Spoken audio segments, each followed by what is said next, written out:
This is Computex, right? This is Dmitry does case, Mike does fan, Mike does cooler, Mike does AIO, Mike does fan again. There's no laptops, no new laptops here. We are recording. Okay, anyways. We're at Montech, and I love seeing what they're trying to release, because they always have excellent value and some innovative things that are happening. So let's start with their hero ATX enclosure, what they call 10. Now, we were trying to guess why 10, or maybe like 10 fans included, 10 power supply configurations, but no, 10 is actually based on a Japanese word for new beginnings. And this having 3 orientations in terms of ITX and micro ATX. This thing is 27 liters to give you a little reference point. So if I were to open this up, Ibor, you can see, right? This is our standard ITX configuration in a sandwich layout.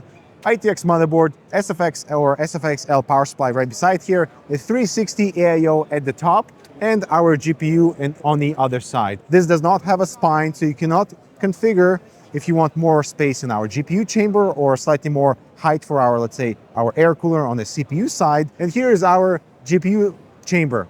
Huge, ginormous. All of our fans on AIO are going to help with exhaust. And you are going to have to be careful about which GPU you use in this configuration, just because some graphics cards don't appear to like to be upside down, and all the hot air is going to be blowing directly into our power supply in the back. But if we look at the white case, here we have a micro ATX configuration, is what they call M1. And this is your traditional layout. 165mm CPU tower heatsinks are compatible here. Now, Ibor, notice, now we have an ATX power supply, which is awesome for just not needing additional hardware for micro ATX configuration, but it is in this orientation, therefore limiting our space for the GPU. So you can rotate this power supply 90 degrees, giving us a little bit more space for our graphics card. And of course, you can mount SFX or SFXL power supplies, still having option for a 360 radiator or cooling at the top, and one 20mm fans at the bottom for our GPU intake. Design-wise, for the white model, we have a little bit of that color contrast happening with gunmetal mesh and white. The black one is going to be all black because black cases are the most popular and they sell the most amount of money. They don't sell the most amount of money, they just sell the most.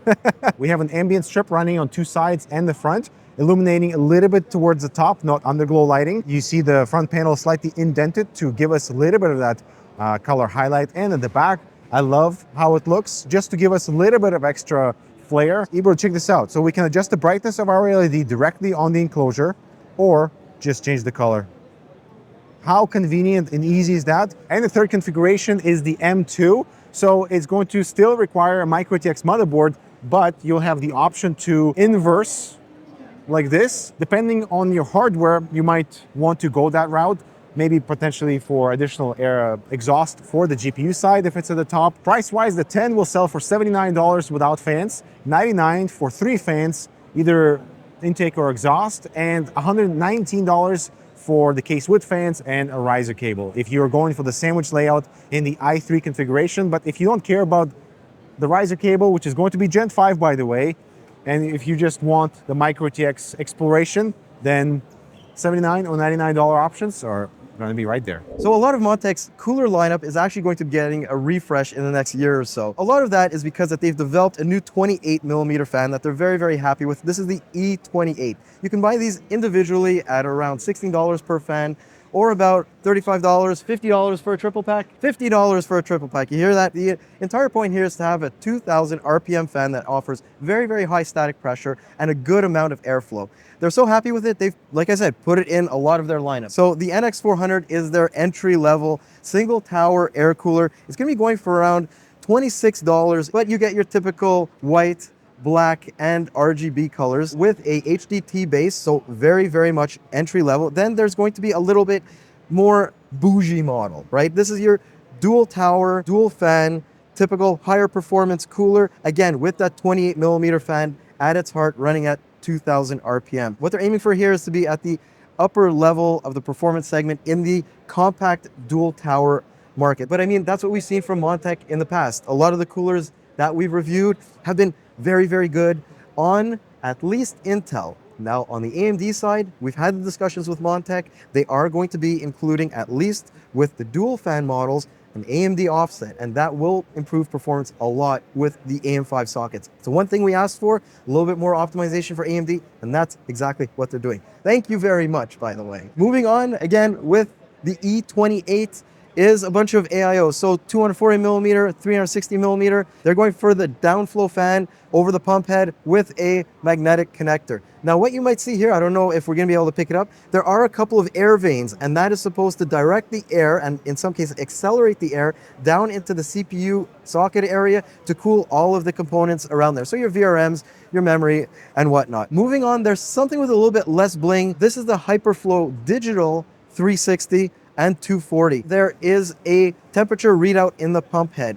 I was hoping that this would be done without the need of software, but Montech says there's a very, very light driver and software package that comes with it. The rest of these coolers are ones that we already have on hand right now. I'm not gonna go into all of those, but I hear that Dmitry has a few more interesting cases. He's sort of like waving me down saying, Mike, don't end the video here. We've got a few more cases. So Dmitry, go ahead. Thank you, Michael. Now let's talk about the Hero ATX enclosure from Montech. This is what they call a Sky 3 glass. There's going to be also a mesh version.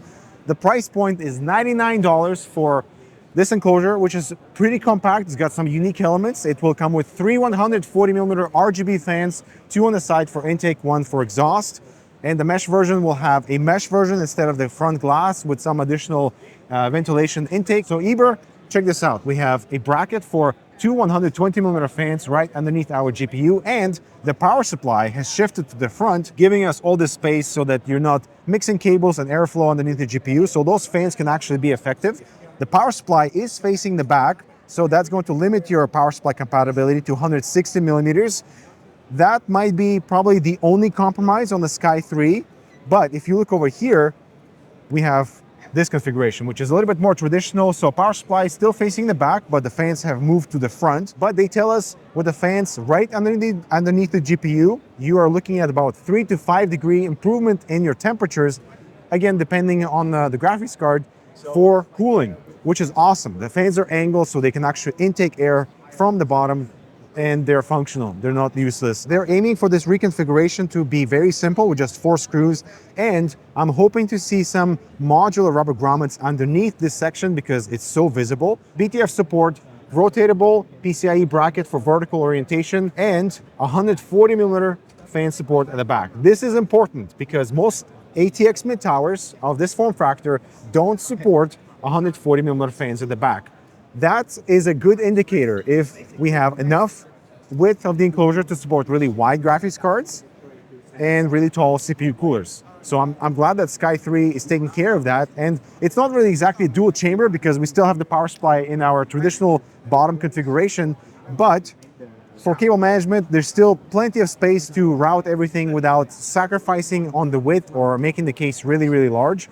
And because we have this RGB strip coming from the front all the way to the side, they've redesigned the pogo pins on our side panel that are slightly more reliable and are larger and are not going to break as easily. And right now, what we're seeing here with this prototype, this back section of the power supply is not covered, but it will be covered properly with the final release. Of course, we have 360 support on top with a non-removable bracket, but all the panels are just on push pins. So really easy access for anything that you want to get to. Oh, the top panel is removable for easy installation of our cooling hardware outside of the case. And you guys are aware of the King series from Montech, their dual chamber configuration. Here we have the King 15. microATX is blowing up at Computex, and so the King 15 is trying to follow that trend. It's a slightly slimmer enclosure than our original King 95, with 3 120s at the bottom. The power supply has moved to the front, which is a quite popular move within the microATX direction. That leaves you with plenty of space for our graphics card. The motherboard is tucked in. Aside from the angled fan bracket at the bottom, we have this angled section above the motherboard. It's going to be available both on the King 45 and King 15. That way, the cables that are entering towards the motherboard are not going to be passing through a hard 90-degree bend on the frame, but slightly angled, which means the cable can do a more gentle curve. This is just one of those small quality of life improvements for cable management, but actually make a big difference. Price-wise, you're looking at 109 without fans and 119 with fans, which is, I mean, a better value. Fans are pre-installed, the RGB, everything's pre-routed already. And I'm just excited to see more microATX entering in the space. Hopefully, we'll see more cases shrink down in the micro-ATX optimization and GPUs that are compatible in that space too, with some more affordable micro-ATX options on the motherboard side too. So let us know what you think of the new stuff from Montech, and I'll talk to you in the next video.